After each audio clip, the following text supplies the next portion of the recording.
This series of echo prints on paper are made with plants fresh from my garden. The pieces are an example of using plants as a palette, employing the plants and flowers as elements of color and pattern that is combined to create a cohesive whole, a kind of painting with plants. These pieces are more like landscapes. They are coated with beeswax, which brightens the prints significantly, making them more vibrant and alive. I love echo prints on silk.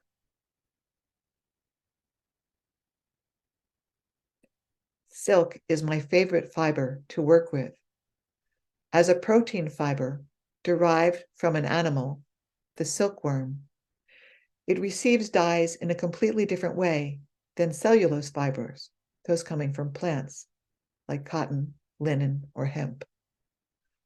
Printing on silk captures more nuance, and I appreciate the luster of the surface. The first, a larger piece entitled Primordial Energy, was selected to be part of a juried show called Edge Effect at the Katahdin Museum in New York State. The second has the illusion of light dancing on the surface. The third highlights the character of plants used to create it.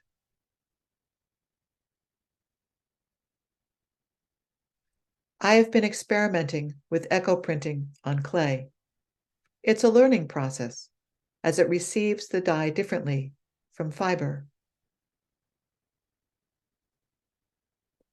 Images are often rustic or even a bit primitive.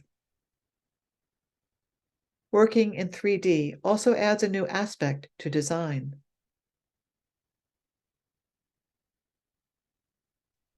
Pots are bisque-fired and then echo printed for a surface design.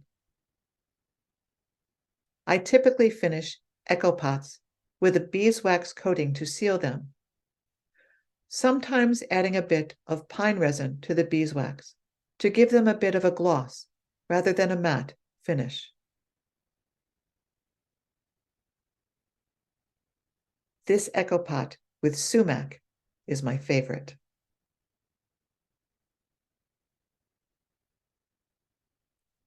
This is a new method of smoke firing that I learned from an artist in Connecticut named Tim Scull.